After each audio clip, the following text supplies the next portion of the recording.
Good afternoon, everybody.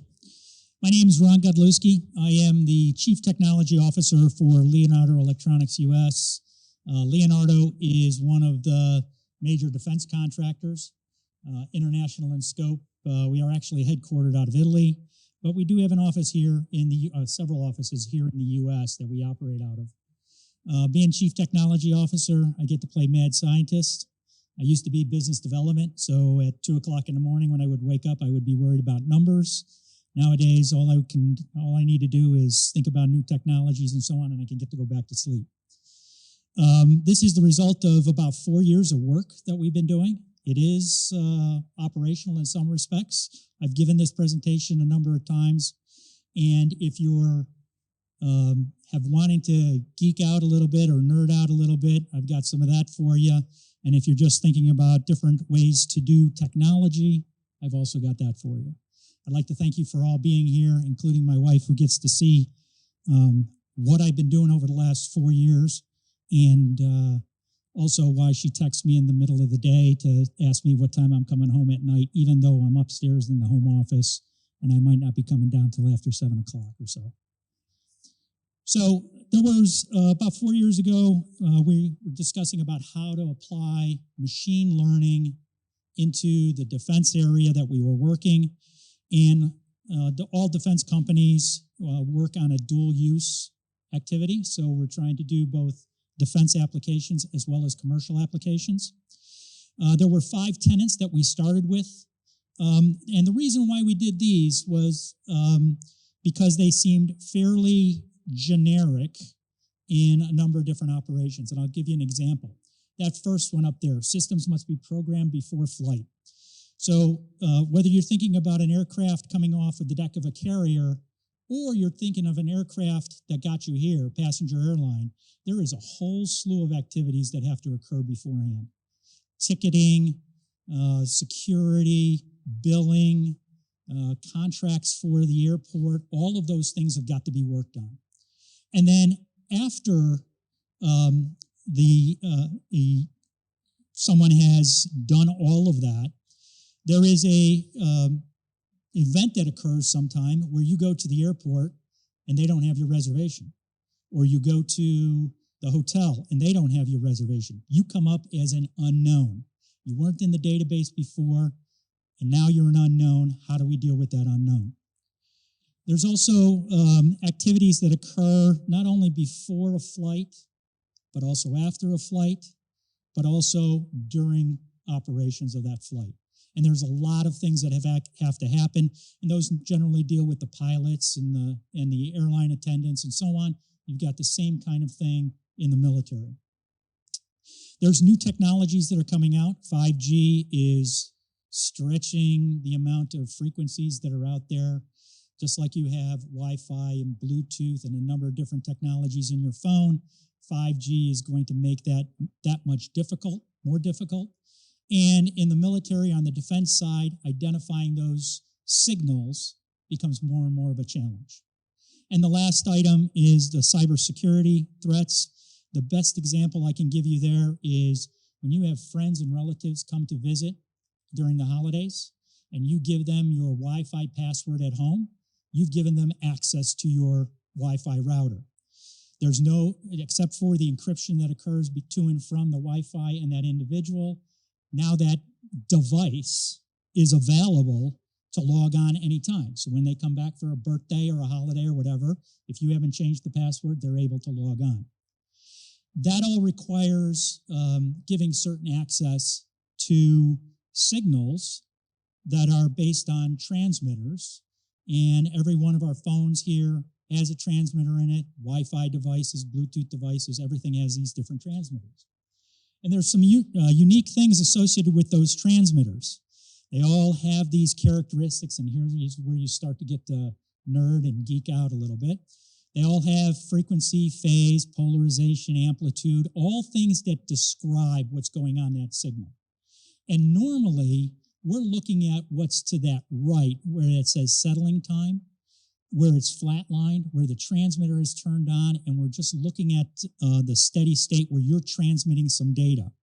But every time a transmitter turns on and turns off every single time, and your phone does it hundreds of times a second. If you're transmitting large amounts of data, it's doing it thousands of times per second.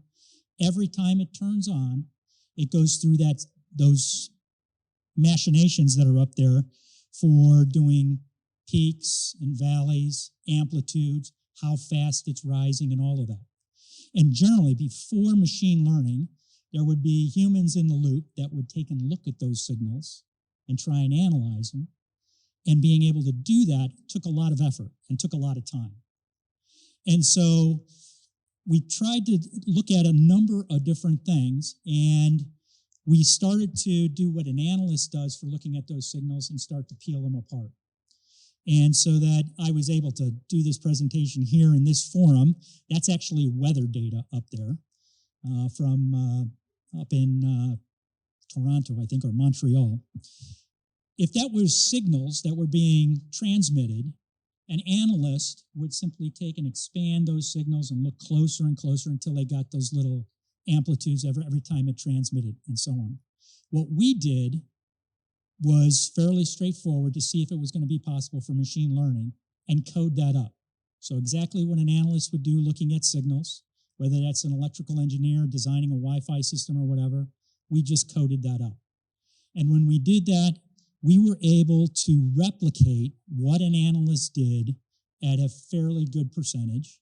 And we implemented that because we're talking about practical applications. We implemented that in some FPGAs and deployed that. I get asked all the time, why FPGAs? There's a lot of them. They're cheap. We can go ahead and test with them. GPUs suck up a lot of power. If you're on an airplane, you might not have that power. You might not have that heat dissipation and so on. So we looked at all of those signals, coded it up, and lo and behold, we can identify a transmitter, right? So then we applied that to one of our systems. That system up there is called SAGE. But the important thing is it's got a bunch of antennas on it and a signal processing unit, inside of it, in the center right there. And all that thing does is it's mounted on an airplane, flies around, and collects signals. That's all it does. Picks up RF all over the place. Inside that signal processing unit, it does angle of arrival, frequency, it de-interleaves all of these signals. So we're talking about picking up thousands and thousands of signals, millions and millions of pulses. And that thing automatically will identify when there's a problem. If there's something that's coming at you that's not supposed to be coming at you, if there's a signal of interest that you were looking for, it will identify that signal of interest. Right? But the problem that we had is in those first 5 areas, if it's not pre-programmed, it comes up as unknown. Right? That's been the problem with some of these collection systems. They would come up as unknown. So if a new signal came up in an area that you weren't expecting, you wouldn't be able to identify it. And that could be a problem. That could be a threat that's coming in. And so what we did was, in order to take what we've learned from identifying individual signals, we applied it to one specific area where it does all of that correlation and identifies the signals, and we took all of those unknowns and we applied it to machine learning. And I apologize for the cat and dog illustration there for this group, but when I'm presenting to get money, sometimes it's simpler is better. So that cat and dog would identify, is this transmitter X or is this transmitter Y? Is it a air traffic control radar? Is it a Wi-Fi router? What kind of signal is it? And so we're able to identify not only what kind of signal is it, but we're also able to identify which one is it. That graphic up there in the upper left-hand corner is actually a block diagram of a transmitter. And those areas that are highlighted there are what make every transmitter unique. So even though you've got an iPhone 10, your iPhone 10 is slightly different than the person's next to you. Every single one of them, just because of the way it gets manufactured. Every single transmitter is unique. And so we're able to, today, suck up all those signals, process it, and identify specific transmitters.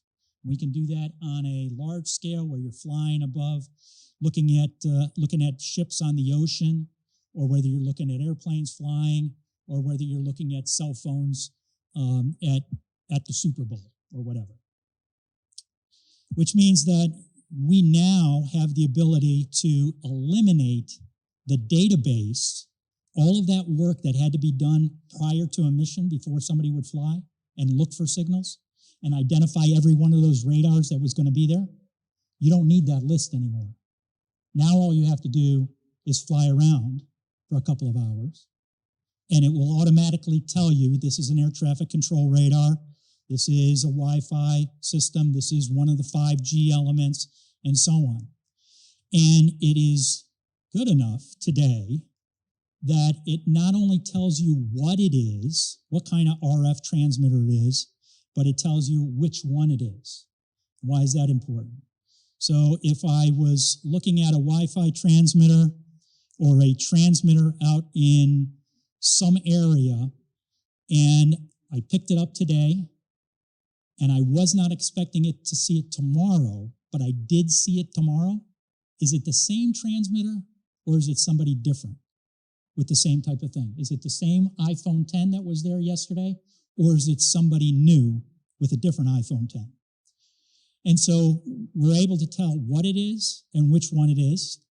One of the things that we had to work very hard on is, if you're thinking about millions and millions of pulses per second that we're analyzing, how fast can we do that? And when we first started, we were doing a couple of hundred pulses per second on a GPU. Not very efficient at all. Today, we're doing millions of pulses per second on a standard laptop using CPU, no GPUs, no special hardware, and we're able to do that in near real time. So millions of pulses per second on a CPU with a greater than 90% confidence factor. The other things that we do is, because we're able to identify a transmitter and which transmitter it is, that means if you took your iPhone, instead of a bank card, if you took your iPhone, because it's unique in the transmitter, and you used that as your ID, when you went to the bank ATM machine, you could use your phone as the ID as opposed to a bank card. And because it's the phone, the physical phone, no one would be able to duplicate that.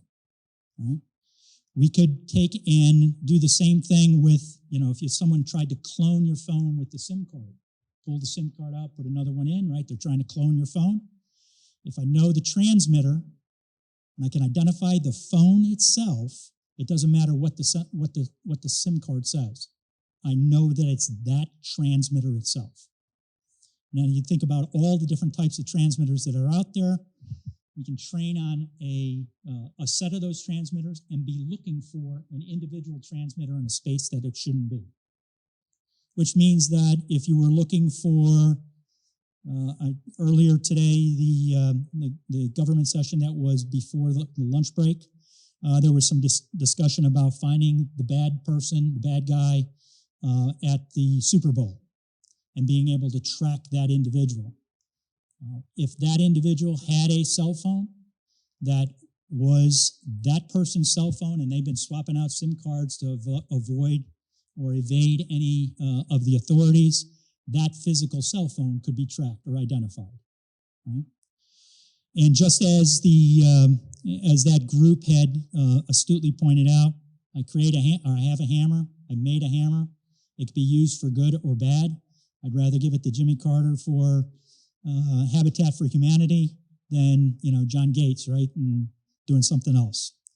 And so we're able to do all of those items. So you've got security from the technology that we developed. Now, we went through and demonstrated that. So we eliminated the databases. We got rid of all the unknowns. Everybody was really happy. And within, I'm not kidding you, within 90 seconds, the comment was, hey, that's great, but can you do X, Y, Z? Right? And so they wanted even more, which always happens, right? You gave them that. You don't need the database anymore. Eliminates all of that pre-flight stuff that has to happen. There's no unknowns that are identified. we can go ahead and do that quickly and in real time. And so we've got that initial capability, but now we're adding additional modalities. And by that I mean we're adding additional data streams. Because we can identify the unknowns from an RF perspective, suppose we're not listening. Suppose we don't happen to be there. There are constellations of low Earth orbiting satellites today where you can buy the service from them, and they will identify, I'll use a ship as the example, they'll identify the location of a radar from a ship, the AIS information, that's the automatic identification system that the ship broadcasts, and the weather data. And so if a ship is broadcasting its AIS data that does not line up with where the radar actually is, there might be a problem, right? This ship might be saying, I am 400 nautical miles east, but I'm actually here outside in this harbor or something, right? Might need to take a look at that. So we've incorporated the data that can come from a LEOsat into the model and can correlate, if you're familiar with RF, I and Q data, which is a different type of data than what we were talking about with pulse descriptor words, and additional geolocation data. So we're adding this additional information together into the model, and really that's a tip and a cue that says this LEO satellite might have been looking, over in this area. We have a plane that's over in that area. We need to divert the mission to go ahead and take a look, to take a look a little bit closer. And so when we get a little bit closer, we have a couple of radars that are flying today. They're called Osprey and Sea Spray, but it doesn't matter the radar. And a radar has a pretty long distance, but the nice thing about a radar, you can see things. It's visual, right? And the data that comes from that in a specific type of radar is called synthetic aperture radar. But synthetic aperture radar takes a skilled operator to really look at it and see what it is. We've incorporated that into machine learning so that it can tell us that that outline that's on that radar is a tanker or a cargo carrier or something along those lines. And then we've included with that track data, because that radar will form tracks where it sees that ship over time. So you've got the low Earth orbit satellite data. You now have this SAR data as another data stream, and we're trying to mesh these all together. So that topic about short-term memory, long-term memory, and so on in AI models comes directly into play here. And then there's the electro-optic and infrared. This is often called EOIR in the aerospace and defense industry. And that EOIR data is full motion video, cameras. I can look at something. I might be able to see something in infrared and so on. Totally different than pulse descriptor words or track data on a radar. Totally different. And so now we've incorporated full motion video into that. And so you could see that not only with the radar data, instead of one ship being there that had a radar turned on and its AIS saying it's 400 nautical miles east, but there was a second ship there that was dark. And by dark, I mean the radar's turned off and so on. And a ship captain never turns off the radar unless they're leaving the ship, right? They never turn it off, so there's something else is a cue there that you might need to go take a look at it. So we can look at that full motion video and confirm beyond the radar data that there's another ship there. There's actually two. And then we can take and look at open source intelligence. And this is scraping databases and so on. That goes out and says, okay, since I was able to see the ship and I can see the flag and I got a partial name, can I look up in databases to say what kind of ship this is, who it's from, where they're supposed to be, how long they're supposed to be there? And that is a different type of data. Now, we don't act upon that data, all of this data. We don't act upon it. What we do is we provide that in what we call a chain of custody that stacks all of these different items together.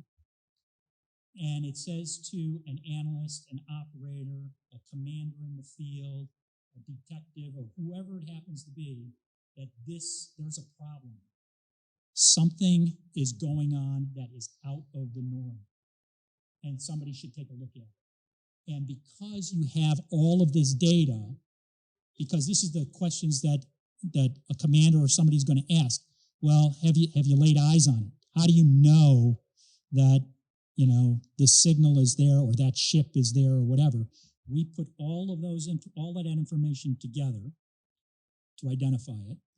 And then going back to every transmitter is unique, when we look at that radar data on that very first one, when we look at that radar data, we can identify, is that the same transmitter? Might not be the same ship because it could move transmitters, but is that the same transmitter that we've seen someplace else? That might be a problem.